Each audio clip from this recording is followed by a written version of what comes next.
Hello, one and all. My name's John Clare. This is, Roman Dresch. and welcome to Post Watch Post Mortem. This week's film, as I'm about to get up here, was the Ryan Gosling star vehicle Drive, Drive, released in 2000, something or other. I'll get up. 2000. I'll tell you, maybe it's 2010, 2010, 2011. I don't know. I'm going to find out now. Yeah, IMD. I saw it in the cinema when it came out. It's. Do you know what? I've got to say, right. That movie's been on my to watch list for a long, long time. Right. Keep meaning it's 2011, by the way. So, yeah, it's been. I keep hearing good things about it. Never really watched the trailer, but you know, I've heard good things about it. I know of it, of course. I've heard it referenced a few times, like for instance in GTA. I think it was in GTA 5. There was like you could pick up Driver. the driver jacket somewhere in the game. Yeah. It was available. Okay, cool. So it's a movie that I knew of. Yeah. Right. And it's been, like I said, it's been on my to watch list for a long, long time. Yeah. But I'm actually glad Yeah. this is my first time watching it for the purposes of this podcast because it is fucking brilliant. It's a good movie. It's a good movie. It's really, really good. Just to explain the environs we're sitting out. Well, the glorious part about living in Ireland is the scenery. So on a nice day like today, we thought we'd take advantage of it. Yeah. But yeah, anyway, enough of that. What's your thoughts on it? It's a movie that I love visually and audioly. Like the music, the visual, even the dialogues. The dialogues are extremely minimalistic. Show, don't tell. Show don't. No, but they tell. They show. They tell. No, but things, like they tell things. I like it. Like for instance, you know, early in the movie when he starts getting when Brian Gosling's character gets attached to. It's Irene. good acting. It's good acting because But the point I'm getting to, honestly, the point I'm getting to is I love the fact that there was times when they like held the awkward silence. Yes. And they just be looking at each other. That's what I was just going to say. Like it's good acting because they don't say anything, but we understand everything they tell. Like exactly. Everything's like in the way they look at each other. The tension is there, and like they only in the entire movie, I think they only kiss once. That we see. She did touch him at the beginning. Hold his hand. Yeah, held his hand. But the thing is, like again, it wasn't overly explicit. I mean, it credited you with enough intelligence as the audience member to know that there is a bond between these two characters. Yeah, and through the movie, really like that through all the movie, throughout the entirety of the movie, even when like the husband came back into the picture, right, played by Oscar Isaac. Yeah. I mean, got to say the cast in this movie is fucking bananas. I know. Ryan Gosling. I've seen Carey Mulligan before, but I'm not too sure where I've seen her, so forgive me. But Bryan Cranston, Christina Hendricks from Mad Men, Oscar Isaac, Ron Perlman, like bloody hell, man! I was quite surprised by just how strong that cast was. Yeah, like all the great actors, great actors. Yeah, really good actors, really strong cast, really well played throughout, and. Yeah, again, like as you said, the movie's incredibly well shot. There's one particular shot that I really like. That kind of it was kind of like an indication of what was to come later. Yeah, it's like you don't really see how dark Ryan Gosling's character gets until about halfway into the movie. You don't see how like dangerous it could be. Yeah, and there's this one shot where she looks up. He's in a. Right, I think this is just after when he first meets her. It's like when her car breaks down and he gives her a lift up. Yeah, lift home in it. And even like this scene is like not show anything. You just like come up of the supermarket, look this way, look back, book a thing, walk in the camera, and as you walk, we discover what's going on. Like and none of the time the girls say like, "Oh, can you help me with my car?" or stuff like that. No, there's nothing said. It's a very silent man who finds a very silent girl as well. Like like a very like calm and But the thing is, this is one shot anyway that really sticks out in my mind, where like she asks him, "Does he want a glass of water?" He takes a glass of water, and he leans up on the kitchen counter. Yeah. And then there's this one shot where it cuts to her, and she's looking over at him. But everything's on the frame. Yeah, but then you look at the frame in the mirror of him, and it's virtually completely in shadow. And everybody is in the frame. She's in the frame. He's in the frame. The picture is in the frame with his husband. Yeah, no, but that, yeah. But the thing is, like but the thing is, what the point I'm making is, Yeah. like, and again, it was a beautiful way of indicating a character without actually having to spell everything out. The fact that she looks over to him, and she like It's just his shadow. Yeah, you just see him in silhouette. Silhouette, yeah. Even though he's facing him. Yeah. Yeah. And it's like, and then straight away you have the inclination. Well, this dude has. We know it's dark because we saw him rob a bank At the start of the film. Movie. Yeah, but you don't. Yeah, but it's not immediately made. Obviously, she doesn't see it, but it's made apparent to the viewer. Yeah. Also, the one thing I like, again, the car chase at the start. The Yeah. one thing I loved about that, the entire thing was shot from inside the car. Yeah. It was like you were in the shoes of the robbers. Yeah. All from his point of view. Yeah. Even the external shots, they were done from the point of view of the car, but in motion or whatever. You know, Well, when he opened the door, the only moment where we're outside the car is when he opened the door. Mm. And usually in that scene, like opening the door. Yeah, that's it. Yeah. And that car scene is very cool as well. Love the music was going softer. Oh, the music and the score in this movie is not scared to go quiet, and it's not scared to go loud. Yeah. Yeah. It's a very musical movie as well because that's a movie that introduced Kavinsky. Kavinsky is a French artist. Do you know like Nicole? Nicole the song. I'm giving you a night call to tell you. Yeah. There's a few movies in which I buy the soundtrack when I really like them.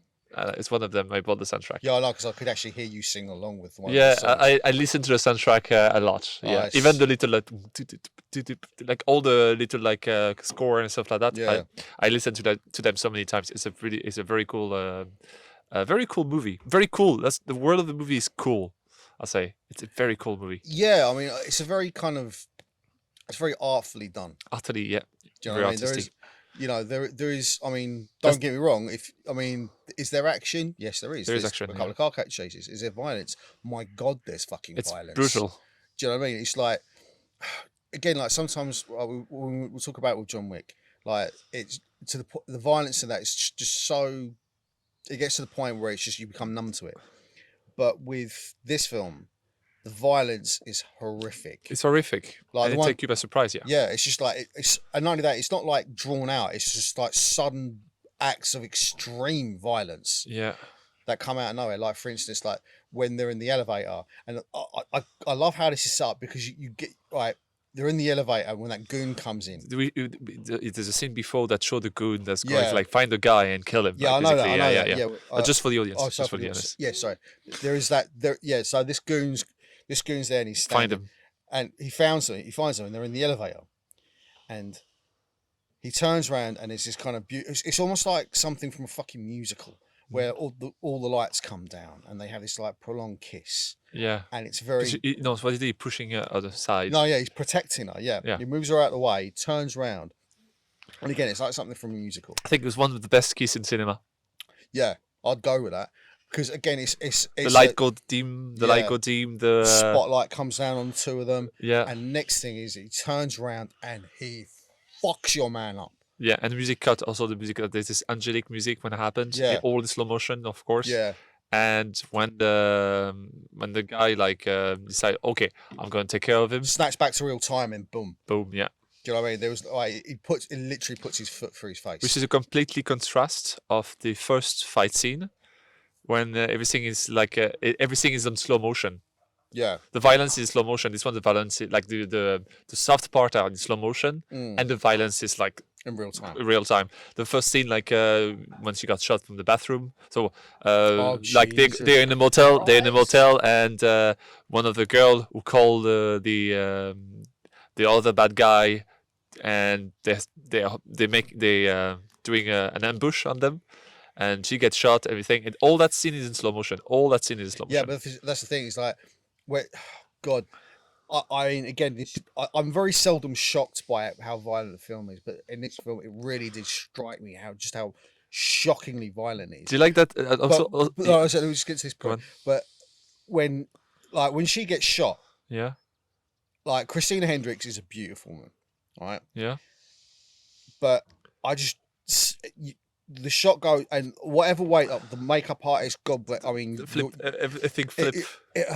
you could see her face literally just come to pieces. No, a skull is like flipping on the side. Yeah, like this, it's just like her face literally comes to pieces. It was just like, it was shocking. You do see that in the elevator scene. One shot is the foot of the guy on going to his face. teeth. Yeah, to his face. Oh, but God, after man. that scene, you see that scene of violence, and then he shot the last shotgun and back to normal speed, and it's just that scene of him blooded face on the door. Yeah, and instead of cutting to his face, pulls back. He pulls back. Yeah, and when he disappears from the shots, then it cuts. Yeah, it's just like, in terms of the way the film, in terms of the way the film's shot, like, you know, I mean, we've spoke about this, like, I don't know, with say Blade Runner 2049, also starring Ryan Gosling,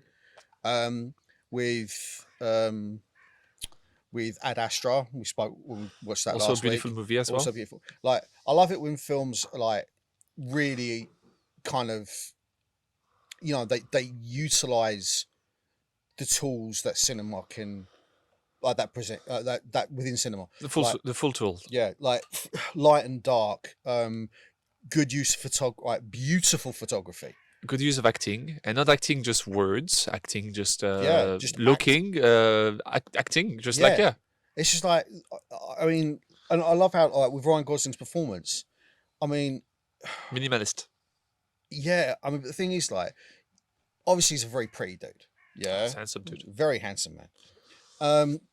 And then you see, like, the way he kind of, but the thing is, though, like, when he come across as a little, like, in this movie, he comes across as a little bit naive, at the start at least. Autistic? Anyway. Not autistic, but maybe, I don't know. But there's something very kind of like childlike about him to begin with. Yeah, when I say autistic, it was like childish. You know, yeah, like it's, there's a kind of childlike, because the way he talks is almost like... Yeah, it's short. It's like, Yeah, and he almost whispers.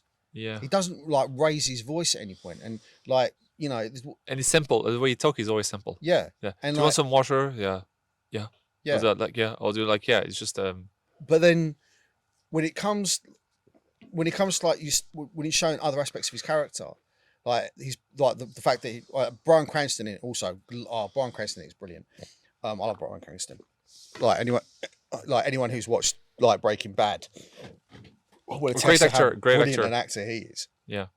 But, like, I love Bryan Cranston in it. I loved how, kind of, like, he was almost like the motor mouth. He was probably the single most talkative character in the time. Yes, he was the father of the kid. When I say the kid, I mean the character of Ryan Gosling. Yeah, he was the father figure of him. Like, and also, that's another thing. Ryan Gosling's character, you never hear his name. No, it's a driver. The driver or kid. What's his name? On the driver. Yeah, driver. He has no name. Yeah, has no name. So that just adds to the mystery even more. Like, there's a lot within the character that, again, show don't tell. I adore how this film had the restraint that it has. You know, when it needed to kick into gear, it did. Like the car chase scene, it didn't overstay its welcome. You know, it didn't go on for fucking 15 minutes. It was like, for a few minutes, it's just like this high octane driving. And it was sequence. Extremely realistic car scene as well. Yeah. And I like that. It make me goggle all the time when the first thing that we see is driving behind the cop's car, and you see the two guys at the back. Just like, what the fuck? That's just driving normally behind the cop car. Yeah, exactly. And the cop car's like looking and it's just like, for him. Just park up, turn off the light, and then when you go, just let's go. Also, like, he always listens, because when he tell the contractor what are his condition, as he pan around in the room, like, you can see the map. You can see him at the window on the phone. You can see the TV who play the match. That he think of the escape by the end of the end of the car chase. He will know that it will be the end of the second half of that match. So we'll have like a diversion going on. Diversion, yeah. Well, that's what. Also, but the thing is, also shows everything is shown, not tell. Yeah, it shows the intelligence of the character, and also, like, towards the end of the chase, he went he cranked, instead of, like, listening to the police radio, he was listening to the match. He was listening to the match because he wanted to know when the match ends. Yeah, exactly. So, like, this is it. It's just like so fucking like so many really nice touches. And again, I love when films they credit their audience with intelligence, Yeah.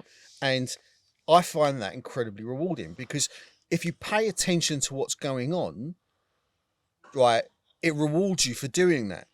You know, And I like one of the scene as well. Like after you see that, and after you see him like daytime at his work, he's in cuffs. You know, like he's dressed as a cop and he's coffee, and he's like, what's going on here? Yeah. What is it doing? Yeah, because that's the thing. Yeah. Like you I saw the seen the movie before, but I remember like because it's straight away the next scene after the credit sequence. After they met with the girl for the first time. Yeah, before they met, they just like pass around and she just walk through him. Yeah. And like they don't even notice each other. Yeah. The That's first time they met, they don't even notice each other. But what I really liked about it was like he's standing there in a cop uniform and you're thinking, what the is he an undercover cop or something? What the fuck's going on here? No. And then it's straight simple. away, then it turns out he's a stunt driver, which ties in also like another thing they did was they showed him wearing the dummy mask. This dummy mask that come back later. And that comes back it later doesn't on. have it doesn't it didn't have to use that dummy mask. No, but I think to be honest with you, it looked really effective because let's be honest, like when he's after because he takes out one of the mafia bosses that's responsible for the what turn of was the events. use for that? That's always the something I was wondering because he was never scared to show his face to the first goon in the street club. Yeah, never scared. Like everybody was seeing this face. Like all the girls inside of the changing room. I don't think it. What was the point of the mask? I reckon the point of the mask was because I felt as an audience member, I felt it unnerving. But if the last thing you see before you die, you don't have a clue what it is for. He didn't have a clue what was that about. Yeah, or why he was doing it. Because if he saw his face, he will talk to him. Will say like, try and talk him out of it, or try and bribe him, or something. But he couldn't say anything. No. Because like, what the fuck? Who are you? Not only that face is like, you can tell, You can tell it's prosthetic. You can tell it's fake. There's something wrong. Yeah, exactly. There's something off about it. And the thing is, like, when you see this weird person walking towards you, like puffy face, nothing is moving, no lips are moving, no eyes, like nothing is moving, like it's just a mask, basically. Yeah. And that's the thing. I mean, like it's not someone you can reason with or bribe or negotiate. You cannot read his face. You cannot see his face. No. So that's the thing. That's what I love about it. Like you cannot see his face. You cannot connect with him, but he look human. That's why also it's cool as well. Like he looked like it's like this uncanny kind of thing. Like, yeah. Also, I like the scene. Though some scenes are necessary because at the end of the movie, the main goon killed Ryan Gosling character. He could have shot him in the head. It wouldn't have. It would have been less messy, and it would have been a thing. But before that, they show you a scene that he liked this knife. He liked to go close and personal. Yeah. Do you see that scene was necessary? Yeah. To show up why he dies at the end, like why Also, like but also the one thing I liked about that was it's like you can tell like when that mafia boss goes up to Bryan Cranston's character to kill him. Yeah. It's a mercy killing. It's a mercy kill. He just grabs him by it. Goes to shake his hand. Actually, Bryan, it was him because they didn't know what to say when he killed or stuff like that. And Bryan said, I saw the interview. He say he needed something, and not something mean or something cool or aggressive, but just like that's like, oh yeah, you just killed your dog and it's just like misery. Yeah, it's over. It's over. It's done. You're dying. It's done. Like there's no pain. That's how you say it. Yeah, that's what I liked about it. It was like the fact is like he didn't. It's not a case like there was no hate in it. It was strange. It was strange in that way. Because they knew each other because they worked for a long time. Because at the start of the film, it's established that Bryan Cranston goes to him because he wants to set up a racing team with the kid, Ryan Gosling's character, because he's a brilliant driver. Yeah, and he is. Yeah, and the thing is, pardon me. But the thing is, like there's an established relationship between the two. You can tell it's been an ongoing relationship. They agreed to go into business together and everything. Mm-hmm. And he even turns around to him before he kills him and says, Man, I would love to have my name up on this car. Yeah. Yeah. I would love to go into He business. shared with him like before he died, like he shared with him like what it was the like what was he hoping for, like yeah. And because of a stupid set of events that was put into motion by his partner, that was never going to happen. Yeah. And yeah, I also like the only thing I wouldn't say it's a criticism. I mean, like Ryan Gosling's character at the end, he got knifed in the fucking belly. I know. Yeah. And he drives away. I know. I love that shot. I love that shot when he's like this, looking at. He stayed there for like at least 2-3 minutes. Yeah. And I found it is a bit of a callback to the first scene when he was the kid. They say, "You blinked." Yeah. So like, yeah, you blinked. Let's go to check something very quick. Yeah, it's still recording. Good. Yeah, you blinked. Yeah, you blinked. But yeah, I mean, I like that film. I love the fact it was very subtle. I love the fact that you know credits you with intelligence. I love the fact that the performances are so strong. Like right, even like Ron Perlman. Ron Perlman, you got to give it to that man. He's got a huge amount of screen presence. He has a good face. Yeah, he's got a great face. He's got a huge amount of charisma and screen presence. Voice as well. Great voice as well. He did a lot of also voice acting and stuff like that. The guy has a presence, like yeah, that's what I like. And like, so his performance as the mafia boss is really strong, and the other guy, Albert Brooks, also really really good. The fact that they were like business partners, as in like they were dealing in all kinds of shady work, like yeah. And like the fact that Ron Perlman went behind the other fella's back, and it basically like it's just like this whole you could tell. I mean this isn't like it's a how do I describe it? Fill in the gaps. What I think about this. Like you're talking about like the two actors. You're talking about Ron Perlman? No, I'm talking about it's a crime story, but it's not an overblown kind of mafia. No, epic. it's not a mafia epic. It's just, do you know what I told? Like, it's not an action movie. It's not a mafia movie. No, it's a love movie. It's a love story. I'd say that's probably like the kind of like the fulcrum in which everything is based. It's what is be called maybe like it's a drama. Yeah, it's almost like it's a drama, but it's like you could say that the love story between Ryan Gosling. It was almost like Shakespeare as well, like there's very Shakespearean aspect. Yeah, everybody dies at the end. Like. Yeah, everyone dies at the end. There is a very kind of like it's a western. Do you know what? There's a bit of western into it. Yeah. The guy that come to town, doesn't know anybody, and get involved into it, and you know what? And you get more involved. First he got involved like emotionally, then you have to get involved like physically. Yeah. And he have to fix his mistake.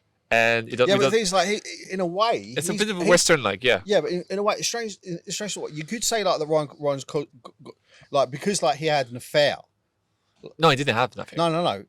The two of them had an affair. She had a husband, and then Oscar Isaac's character. It just filled the void basically a bit. No, I wouldn't say that. No, what I'd say is like she was married, right? But she clearly had feelings for him. Yeah. Right, and. Like Oscar Isaac's character, look, he went to prison. He's obviously a shady dude. That's the movie that started the Oscar Isaac curse. He always dies in this movie. He didn't die in Moon Knight. No, he didn't die in Moon Knight, but like he didn't die in Star Wars. That's the one that broke this curse. But before that, he always died in this movie. Ex Machina, he died. That's true. In all this movie, he died. That's another one for the future. Yeah. But like at Star Wars when he played, like he was going to die in Star Wars. Like, can my character just like stay alive or stuff like that, and then they end up like broke the curse basically. And now since then he's doing Moon Knight stuff like that. It doesn't. No, his character doesn't die. Oh yeah. Also, like Oscar Isaac's now one of the biggest actors in Hollywood. But it kind of started him. This movie kind of started him. Yeah, I mean, another great. The thing is, like, one thing I like about Oscar Isaac. Yeah. So anyway, Oscar Isaac's character. He doesn't have a lot of. No, he doesn't have a lot of time. But but the thing is, like, it's almost like his predicament sets the real meat of the action because like a lot of the film beforehand was set up. We understood that Ryan Gosling's character was a brilliant driver. He was involved in the underworld. Had a legitimate job. Had a strong relationship with Bryan Cranston's character, and then kind of he had a great future in front of him. Yeah, he had potentially had a great future in front of him. He was young, he's good looking, he's got everything. Yeah, right, he's hyper talented, a bit shady, but not all the way in. no, shady. he was never like do you see that scene in the inn when the guy's like, "Oh, you remember that job we did together?" And it was the first time we seen that violent as well. It was the shot in the inn when the guys go to him at the corner at the diner, and the guy go to him like, "Oh, you remember we did that work together? My brother is in prison, but like I've got a job coming up, man. If you're interested." And he just turns around and doesn't raise his voice. No. I'm just going to suggest you something. I'm gonna break your teeth. Put it down to your mouth if you don't, or something like that. If you don't shut up, I'm gonna kick your teeth down your throat, essentially. Yeah. But but there was no like posturing. No, it was like quiet and done all with look. Yeah. Like, didn't blink. Yeah, didn't blink. I mean, his eyes were like steel. Like, and you could tell like, that this character can be very dangerous. Yeah. And obviously that's then kind of shown much more later on down the line. That was the first time that you can see that you really have an inclination of it. Yeah. It is violent if needed, extremely violent. But the director he has a love for like violence and blood and stuff like that.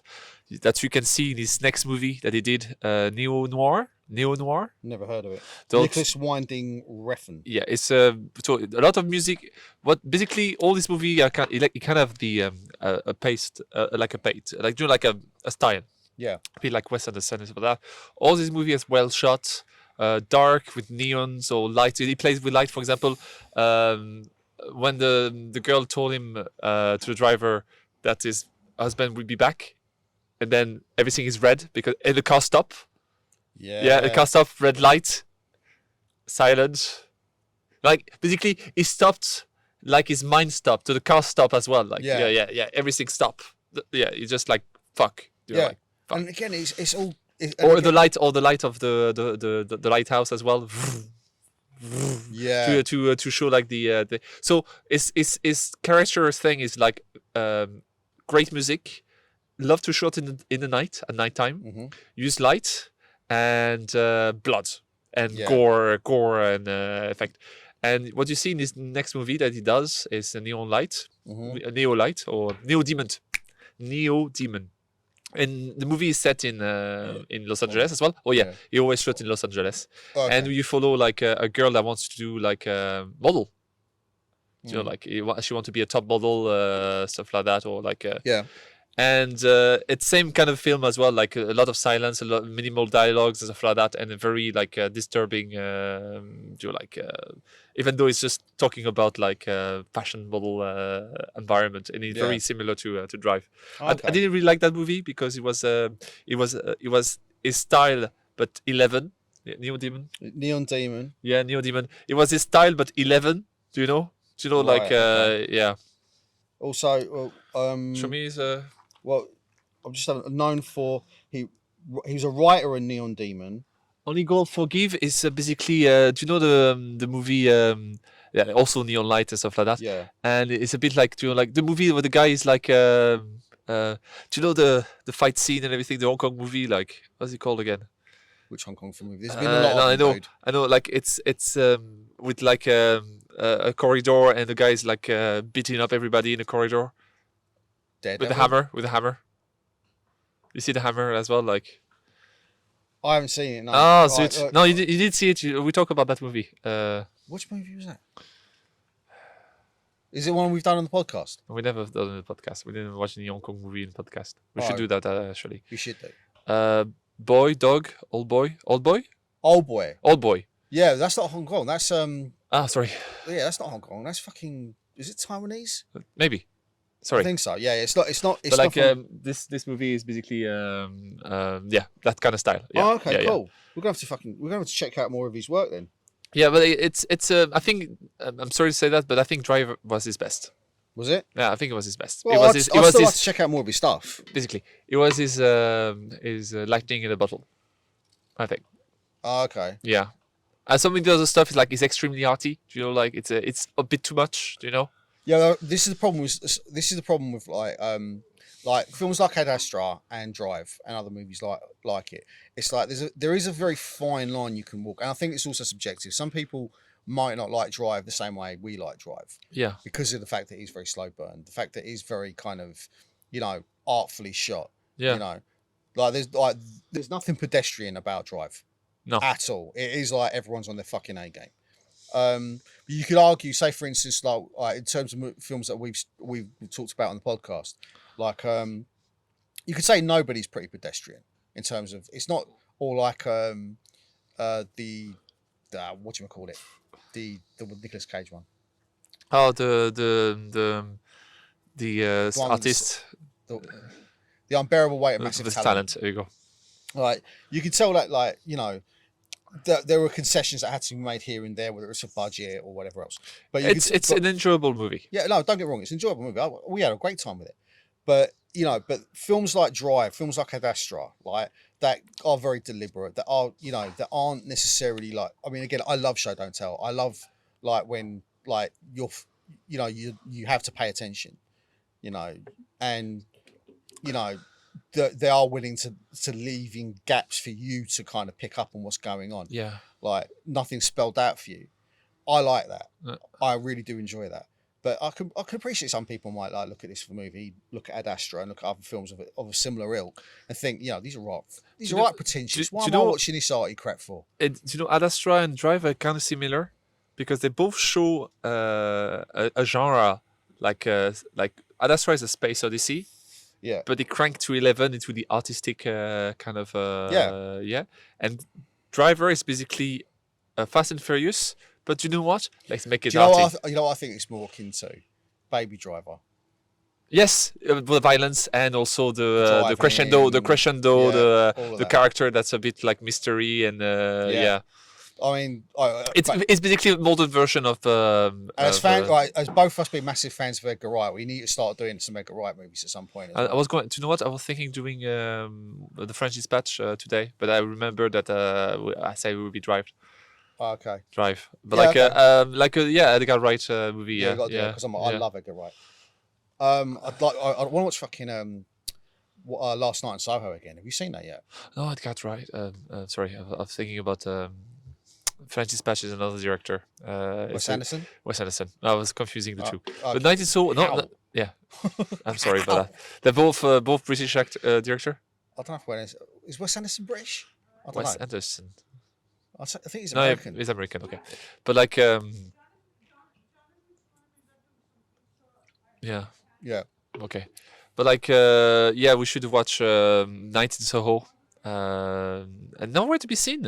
What's that? Nowhere to be seen. Night in Soho, like in streaming services and stuff like that. I don't know. We can just get it on Apple TV or something. Yeah, we'll get it out because it's a brilliant movie. We need to sit down. It's a brilliant movie. Have you seen it? Yeah, I've seen it. It's good. Night in Soho. Last Night. Yeah, I've seen it. Oh, it's really good. Okay. But yeah, it's in terms of just like how, in terms of where we're at with this movie anyway. Like it is a really good movie. It's beautifully shot. I love it. Right, and yeah, I mean, this is really distracting. Yeah. Should we close the door? Yeah, I'm gonna close the door. 1 second, we'll be right back. I feel up. But yeah, if you haven't have a chance to see Drive, do.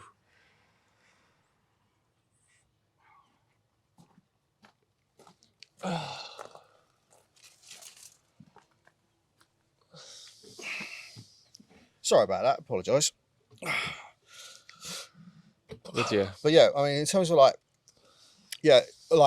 films like this Ad Astra, I can turn around and see how it might alienate some parts of the audience. A film like this is never going to make $1 billion at the box office. No.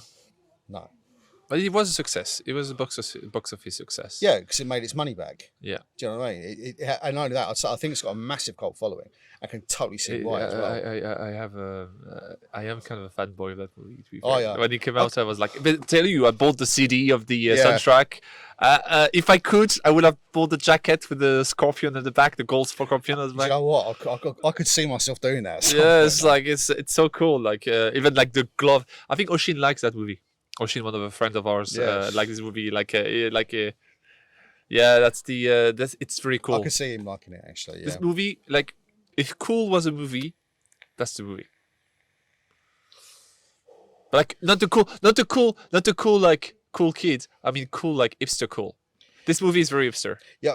Yeah. I suppose you could say that, but the one thing that I'm, how do I describe it? I don't like attributing that kind of that that title on a film. Yeah, 'Cause no. I think like in terms of something being cool, I think again that's it's subjective. Yeah, of course, You like know. And preference. and don't get me wrong, I can see why it has the fan base it does, and I'm fine. I'm glad now that I've finally seen it. Um, I mean, but yeah, I mean, this is the problem with like how movies can be viewed, and I think it's not the movie's fault. Do you know what I mean? Because that having that connotation of it being cool can work both for and against it. No, yeah, but like You know? for me, it's cool. Yeah, like I'd say it's cool. I mean, I feel that it's a cool movie. I enjoyed it. You Yeah. know, but with something it's like, I don't know. I mean, this is where the air of pretension can start creeping in. I know, yeah, I know you are. know? But like, I'm a fanboy of that movie. I know that. Even though there's some like little like mistake or stuff like that that made the movie. What mistakes did you There's spot? one is the one mistake, one in the car scene, because it's very fast. You don't really see it. Yeah. But I saw it today. When he's driving and the Dodge is following them. The Dodge. It was a Dodge. No, it was a Chrysler. The Chrysler. Yeah, it was following them. Yeah. And at some point you see one car, like a blue car coming at them, and then when this next shot, it was a grey car. Oh, okay. It's do you know what? Like, because I small continuity errors that you're just not gonna see in the first one. because look, I'm Roman Presh. If I know a movie, I just analyze it like every frame to see if there's this is why I say to you. When I watch a movie, I want to still enjoy it though. I still enjoy it. Yeah, I'm not saying, but the thing is, like, that's all very well, like first, second, third, fourth watching, because you will, like, especially if you're watching like relatively recently back to back. Yeah, you are going to spot those little errors here and there. I don't like looking for those kind of things. No, but they're there. But it's okay. Course, they're there in every. Nothing is perfect. Yeah, exactly. I mean, the way I look at it is, I don't like looking for those kind of technical faults unless they're blindingly fucking obvious. For example, like I was with Oshin at the museum in Dublin, the art museum, and there's a painting with like beautiful. It's like it was a seascape with a horse and a trolley, and there's like there's reflection and stuff like that, and I say, oh, there's missing a shadow in the shot, and I was just pointing out. As I was pointing out to the guys, no touching. Just like I was not touching it, I was pointing out at it. But like, yeah, I'm the one who just like I analyze everything and just like, yeah, oh, there's you see that when in work and stuff like that. I kind of over analyzing. He's done that to me with one of my artworks once, right? Yeah. I drew this picture of a lion that I was quite happy with. He comes up to me and says, "Oh yeah, it looks kind of derpy." I'm like, "Yeah, cheers, dude." Like, instead of coming up to me like saying as a friend saying, "Yeah, I really love all the work that you're doing." No, he's got to come up to me and say, "Oh yeah, I think your line looks kind of derpy." Oh, even the video will tell you like, "Oh yeah, the sound is too low and the music is too loud." Oh, I'd say like, "Oh, you shouldn't cut there." No. Like that. Those things are fair. Yeah, they're fair. I'm sorry for the lion part. I'm sorry for the lion. Sorry about that. No, I will accept your apology. But like, if the thing is, if something is wrong, I'll tell you. Like, my mother got a jewelry. My father got my mother jewelry, and I worked with the local guy, the local jewelsmith. And I give him the design and everything. I draw on paper. I make something that is his style and what I wanted, and we work together. It's like, and he give me the product. I said like, I don't like it. I don't like it, and I told him like, my mother's not going to like it either. So, like, yes, because it was, for me, it was symmetrical. It was like a circle inside of a circle, and he managed to put 3 circles inside of a circle, and it was not very perfect. And I was like, sorry, you're one doesn't of those work. insufferable pricks. Sorry, it doesn't work. It doesn't work for me. Oh, fair enough. Well, especially if you're paying for it, that's a different. Yeah. If you're different. But like he got it. This is why I don't do commissions. Basically, he did. We give him the necklace back. He sold it. He sold it to somebody else, and we got her something else instead. Like, so same shop. Like, yeah. So it ended up as a happy. Happy ending. Yeah, because it was like it was not what I was visioned. Sorry. Oh, fair enough. Yeah. I'm very critic of. Do you know what? There's Which nothing. one? Look, in fairness, look, there's nothing wrong with being critical. I think constructive criticism is important. But Like, for instance, like you come up to me and say, like, for instance, on editing or whatever else, like, this could be better, this could be better, this could be better. yeah, Then that then makes me think, okay, then how do I make this better when I'm editing? Do you know what I mean? yeah, So there's nothing wrong with constructive criticism. What I don't like, I mean, this is why, like, if we criticize a film, I would like it to be constructive because like, doesn't matter how good or bad a movie is, like, whether I like it or I don't. The fact of the matter is, people have put money and effort and time into this, yeah, and if I'm offering criticism, I want it to be constructive. I want it to be like in good faith. Do you know what I mean? Like a film, you know, it's like with any kind of art, any kind of art form. I mean, I may not like some types of music. I don't like house and garage. I hate house and garage. But people enjoy that music. Yeah. So who am I to turn around and tell them it's because I don't personally enjoy it, that it's shite? No. That's personal opinion, and there's constructive criticism. Yeah. And I think constructive criticism, as long as it's from a place of good faith, I think is absolutely warranted. I don't see that being an issue. But don't worry, the worst critic, always the one I'm the most mean critic wise is myself. Yeah, same as that. Like, because for example, I did some picture for a client for photography, and every time I look at them, it's like fuck, you fucked it up, bro, man. You fucked it up bad. And it was the same thing for the wedding I did, and I was like, I was in like a fetal position on the floor, like, for fuck's sake, they're paying me for this. And you know what? You go over it, and it's like pretty good. It's not that bad. And like I'm happy. I'm very happy with the work I did for the wedding. Now I need to get happy for the new job I have there. Like, I'm sure you'll do well, mate. Yeah, it's fine. It's okay. They're okay.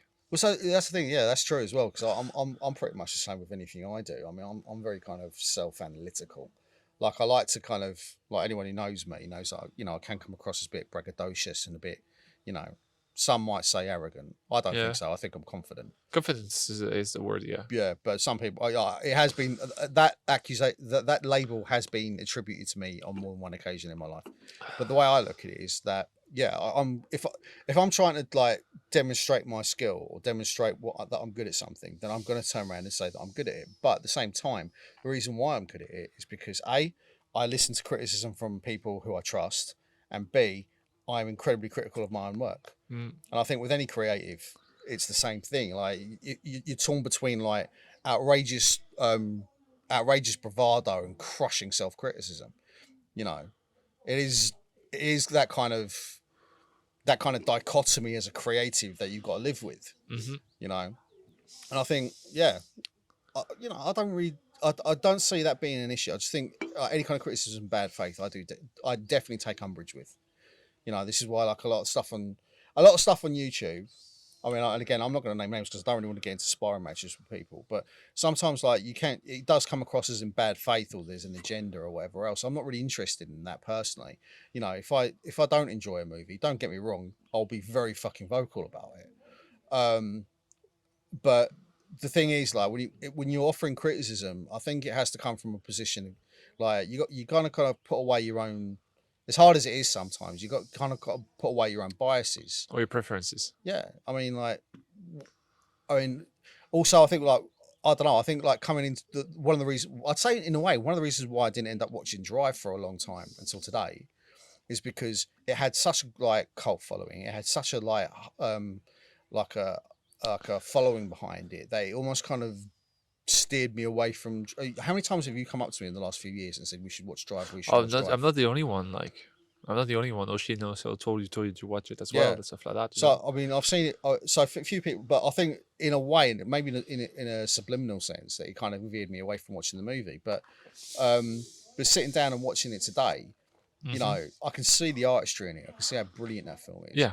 I mean, I could definitely see that it would be seen as pretentious by some other people. And I can it is why. extremely pretentious and some critic when it came out would tell you, like, oh, it's a overly complex movie or stuff like that, like, but no, it is a beautiful movie. I think it's a fantastic film. Do you know what? And do you know what? The Neo Demon fall into that arrogant kind of thing. Like the guy's resting too much on his tropes, and it become boring because like it's like he's trying to recreate he tries to recreate the magic of Drive, or he think that's what make Drive is his new like thing or paste, like stuff like that, and he shouldn't get stuck into it, like. Well, like it works from some artists like Wes Anderson. But Wes Anderson's a quirky fucker, man. It's quirky, but like the guy tried to be quirky by just putting his space everywhere, and it's flat that nobody knows he's director only for that movie. Right. Because he thought like, oh, I'm just going to make another Drive and stuff like that. So there's that movie Neo Demon, and set in the same world. The main actress look very similar of the first actress you see in the movie. She's like very short hair, blonde, very small girl, like and it's very violent. Like even though it's not like a movie about crime, it's very violent and like visceral. Excessively so. Excessively so. Okay. But like do you know what? It's a good critique to watch those together because you say like what went wrong, in my opinion. Because some people may love Neo Demon, but I've not heard anybody talking about it.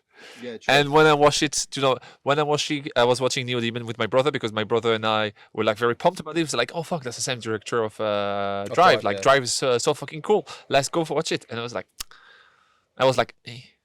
Yeah, but also I think in a way that kind of, I mean, you know what we were saying like last week about like how advertising campaigns can mislead audiences. This was a mislead as well. But I think sometimes also like what you're saying about like resting on your tropes or resting on your laurels. The problem with that is that also sets up an expectation in the audience. Now people, like if you're coming away from watching Drive, and again I haven't seen these movies so I'm not judging them. But I can see why. Like, if people come to you for for that reason, and you don't provide them with anything new, like Edgar Wright. I mean, I love Edgar Wright. He's one of my favorite directors, and what I love about it, but he has his touch. He has his tropes. He has his style. There's certain things that you can that you definitely notice. Yeah, that's definitely an Edgar Wright movie. Yeah, but the stories that he tells.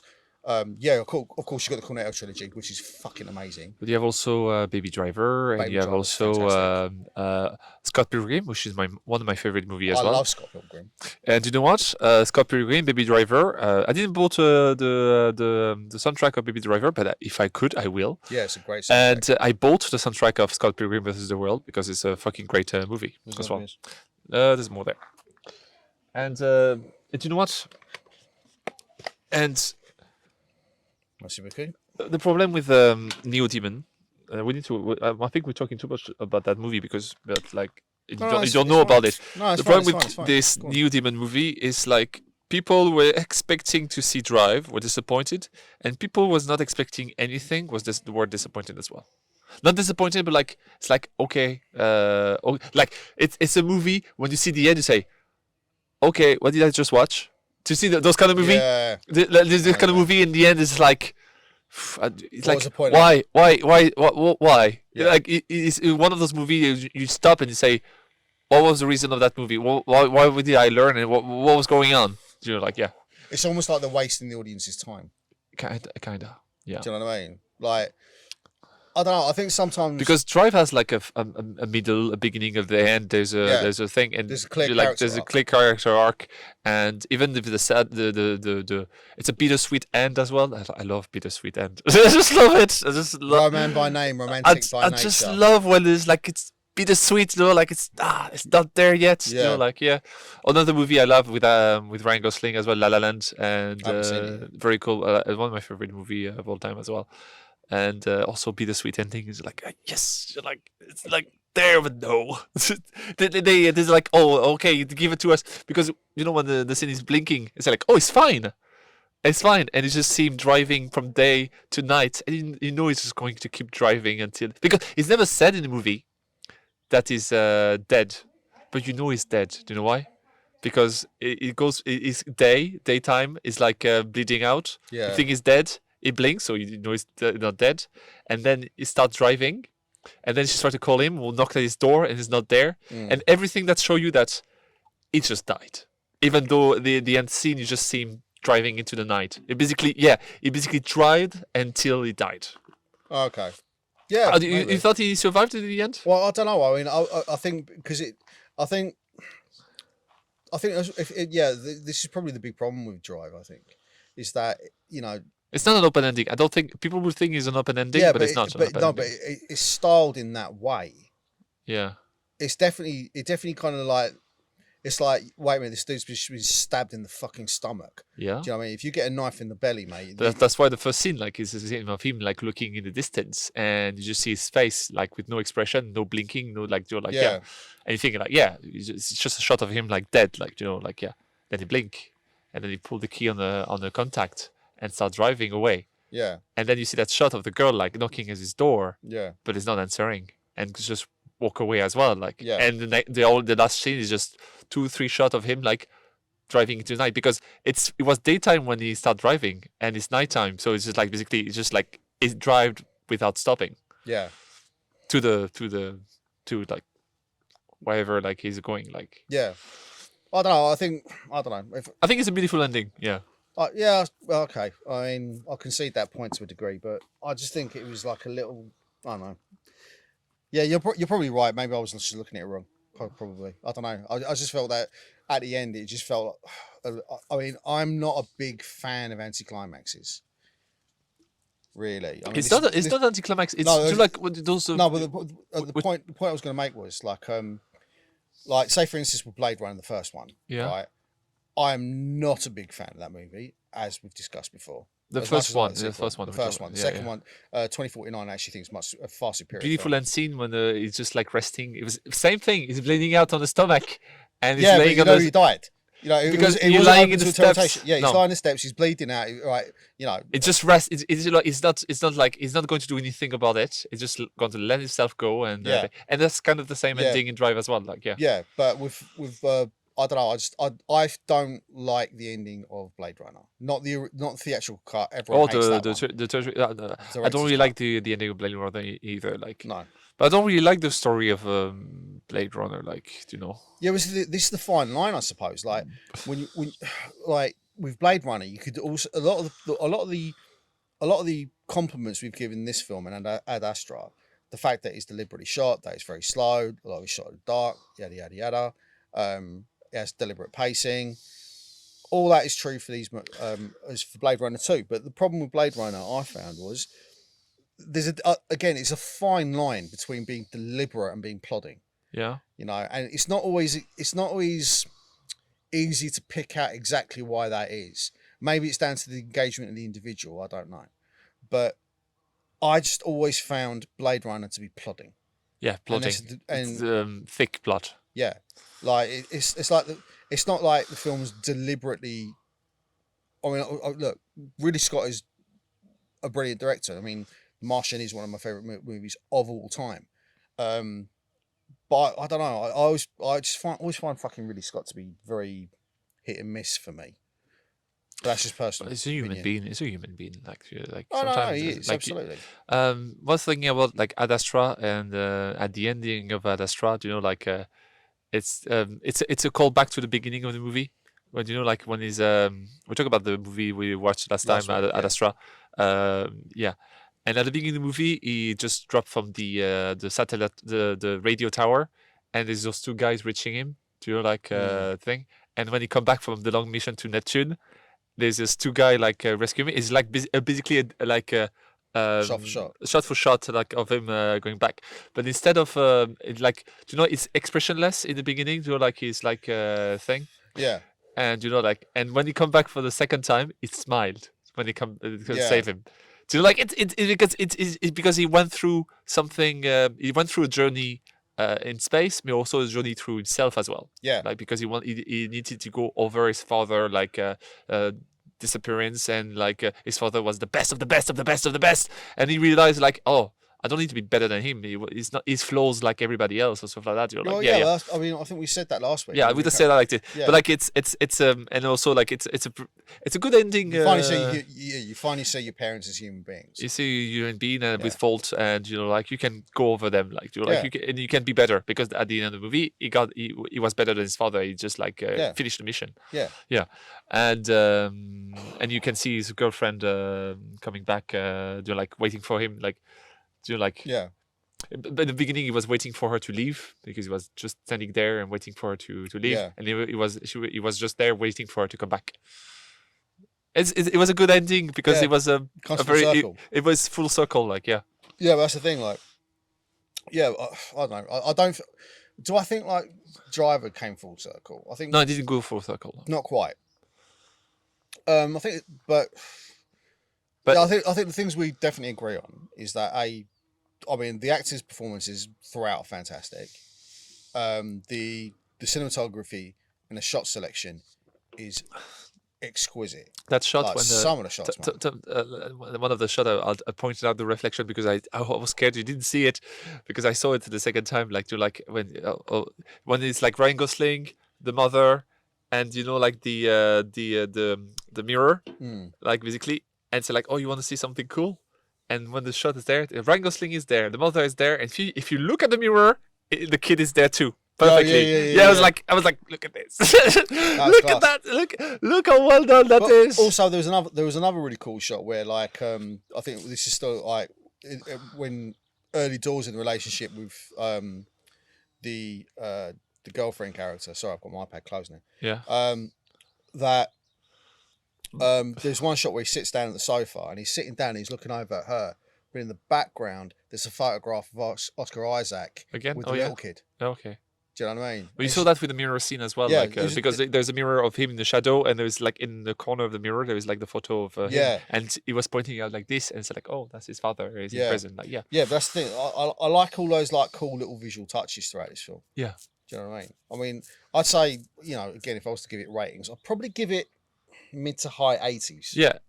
Yeah. I wouldn't go as far as to give it 9s. No. But like like I agree with that because you know like it's and also like you know yeah, I think it's a good movie. I think it's a good movie. It's a very good film. It's a very good film. I really enjoyed it. Yeah. And you know what? You don't need big action to make a good movie. You don't need explosion. You don't need. No, I think the problem is right. And again, I won't go quite into the same kind of tirade I went into last week, but the big problem is when it comes to like marketing films and getting films out there and getting in front of audiences, you need to market them. And sometimes I feel that in the effort to market a film, that instead of like the marketing departments come. This is why I respect Christopher Nolan. Christopher Nolan will turn around to the marketing team and say, right, this is the footage you can use. Yeah, because every footage is important in the movie. Yeah, and same for this one. Like, you know, it was a great shot for the marketing team because you were expecting to see you didn't see it try to stay like a very arty movie. The trailer didn't show you like an arty movie. It showed you like an action movie. Yeah, but it was a good thing because people didn't expect to see that as well. Yeah, but things that can work against it though. Yeah, like Ad Astra. With Ad Astra, it definitely worked against it. Yeah, you know, and this. But I will see now why Ad Astra will shown like some of the scene of the fighting scene and stuff like that. You know, like yeah. Oh, because a marketing team, what they'll look at is they'll look at demographics. Yeah. All right, what does the 18 to 35 male demographic look for? What does the 24 to 35 female demographic look for? What Hispanic audiences look for? What do white audiences look for? All this kind of nonsense. And the thing is, you can't really. The problem I have with like marketing of that nature is that it tries to break everything down into numbers. And yes, numbers can tell like paint a very specific picture. The problem with art is you can't, and whether it's cinema, whether it's music, whether it's whatever, it's very difficult, I think, to adequately market an artistic product using those metrics. Yeah. You know, and this is where I think a lot of, you know, because like at the end of the day, money people are risk adverse, and the more artful something is, the more it is harder to gauge for them in pure numbers how successful it is. What the ROI because is the target is smaller. The target is way smaller. So they want to get them up.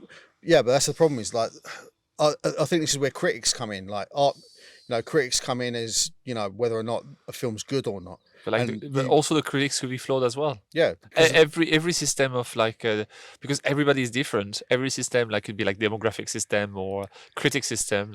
It's all flawed. But also, when it comes to critics, if you look at say Rotten Tomatoes, what do? They break it down to numbers, because you're not what we're doing, this kind of long form content. Us sitting down talking about a film or talking about cinema or whatever else. Right. The big problem is that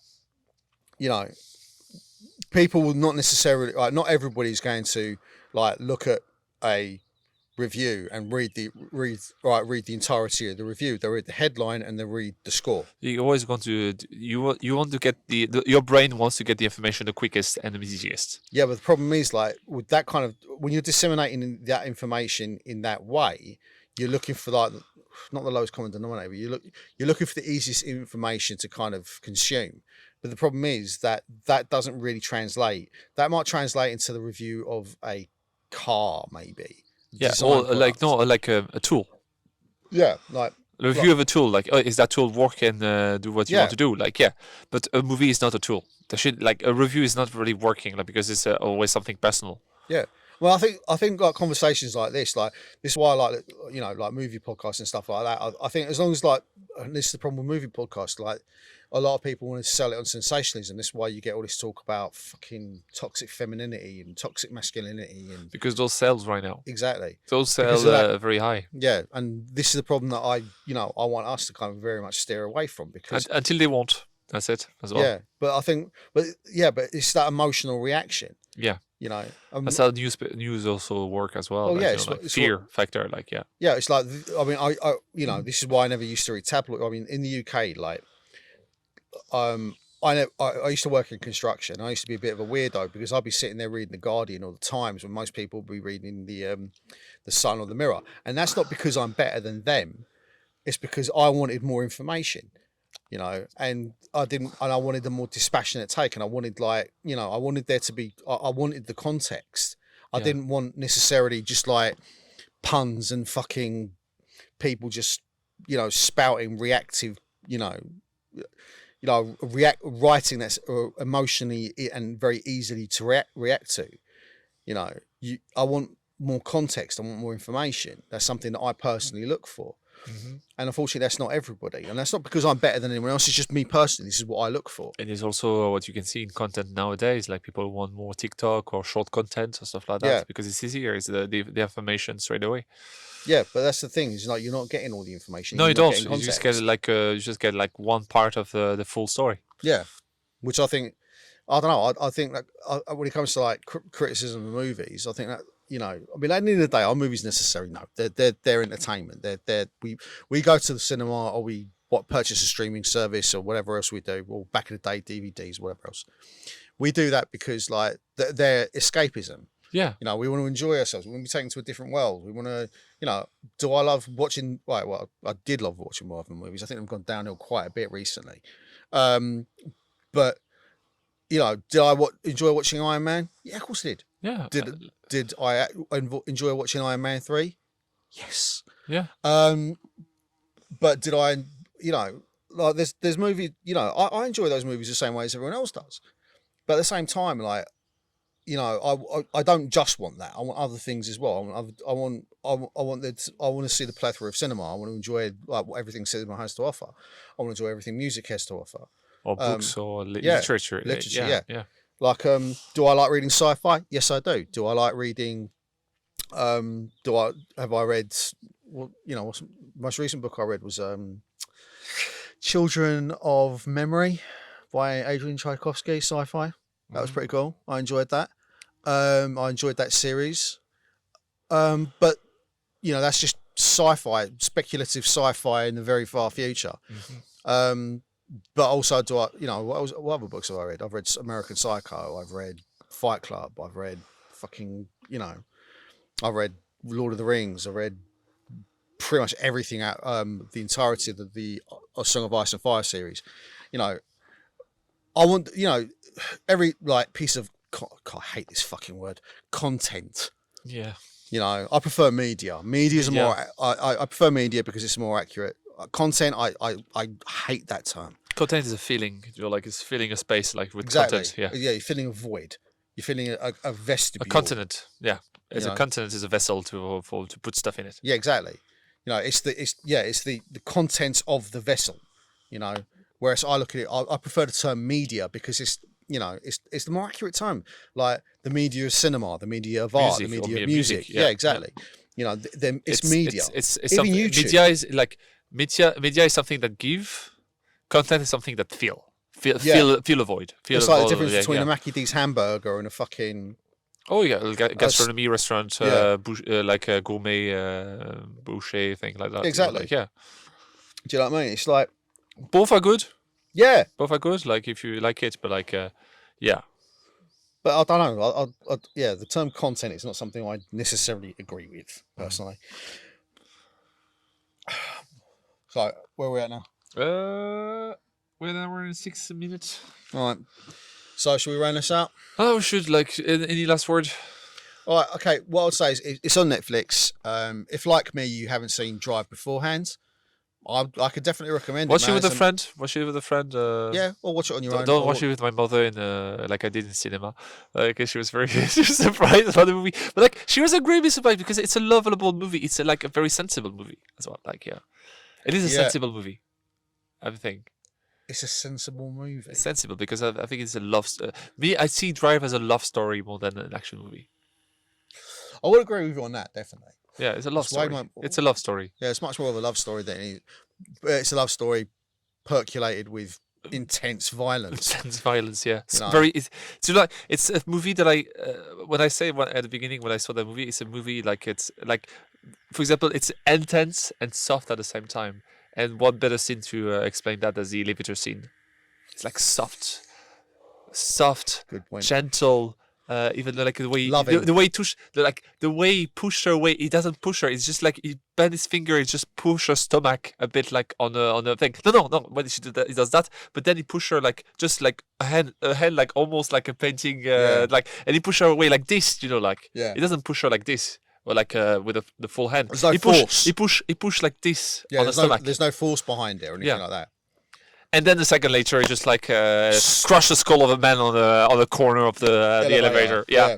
But like it's a movie of extreme. It's like extremely soft and extremely like it's I love this movie because for me it's a love movie with extreme violence in it.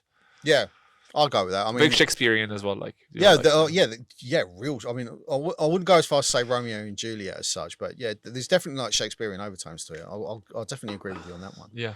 But yeah, I really enjoyed it. I thought it was a very good movie. I could heartily recommend it. Like I said, I'd rate it to mid to high 8s. Yeah, if I was it's a high rating movie. Yeah, definitely. Whatever your rate is, but like whatever your rating is, you're going to enjoy. I mean, I'd like to think anyone watching this would enjoy the movie. Yeah. And I can thoroughly recommend it. So yeah, it's on Netflix. You got no excuse. Go check it out. Yeah, check it out. Yeah, like we spoiled a bit of everything though, but like. Well, if you haven't seen it, I mean, it is freaking available for free on Netflix. And it's been like 2011, so it's been 12 years. 12 years now. Yeah. Yeah, it's been around a while. I don't get me wrong. I would say, all right, touch wood. I managed to avoid having the movie spoiled for me all these years, and I was kind of lucky. You never got spoiled? You got spoiled. You never seen a shot of the movie and stuff like that? Like I said, it's a film that I knew of.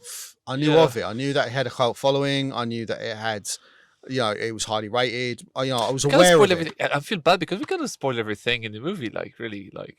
We're not, but this is not really a review channel. It's not really a review channel, to be fair, because it's a post watch post mortem. Like the movie is already out. Like yeah, exactly. I mean, like I'm sorry, lads, but I'm not. I can't. That's something we should do as well. Like never review. Like you can't really have a discussion about a film and all the tangential things that we go on with without spoiling anything. Without spoiling anything. I know, yeah. You can't. I know, yeah. If you want to like watch content about. Content, there's that word again. Oh, if you want to watch media that reviews a movie without being spoiled, I'm sorry, I'm not going to put spoiler warnings. You should have watched the movie first. Exactly.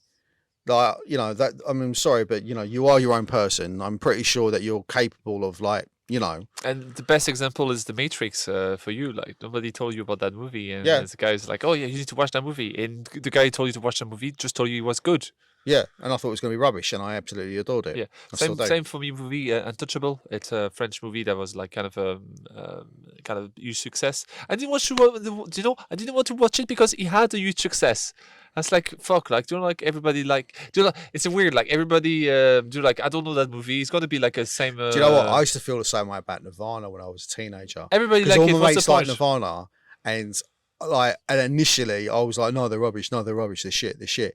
And then like, look, this is like me being a teenage dipstick. And then I was the same for that movie Untouchable, and I really enjoyed the movie. Like, yeah, it was a Yeah. very good movie. that's the thing is like, why prevent yourself from enjoying a film because you know it's popular, or why prevent is because you like or dislike what a reviewer said about it, or Yeah. what we say about it. I mean, if you don't like the movie, you don't like the movie. That's the great thing about art; it's subjective. I think it's a movie that can like like this movie is good. Which I is good. Like you did like last time, like everybody was telling you that movie was good, and you never watched it because people were telling you that's good. Like, you know, like Yeah. yeah, it was like but that movie is good, and you know what? Watch it with your girlfriend, because even if you're like I'm going to be very cliche there, because there's a bit for. I think that movie has a bit for everybody. There's action for like the people who love action, Yeah. and there's romance for the people who love romance. And there's drama for those who love drama. It's really drama. Yeah. It's like drama should be a bit of a both, like romance and action. Like it's what makes drama for me. Like, you know, Yeah. There was actual stakes involved in this. yeah, film. yeah. And that's what I mean. Yeah. Anyway, Go watch it go watch it. Yeah, definitely. Anyway, or we'll wrap rewatch up, it as well. Like, or rewatch it. If you like it, watch it again. Anyway, thank you for. no, yeah, sorry. I saw your head. I was like, yeah, we go for a handshake. Dylan, you son of a bitch. What happened? CIA make you push too many pencils. Very good free movie, Predator as well. Yeah, Predator is fucking awesome, yeah, man. there you go. But anyway, let me round this out, please. All right, okay. So what we'd like to do is we'd like to thank you for watching. Thank you very much for your time. My name's been John Clare. This has been Roman Presh. this has been the Post Watch Post Mortem. Till next time. Bye. Bye. Get out now. Turn on the video now. Go back to your life.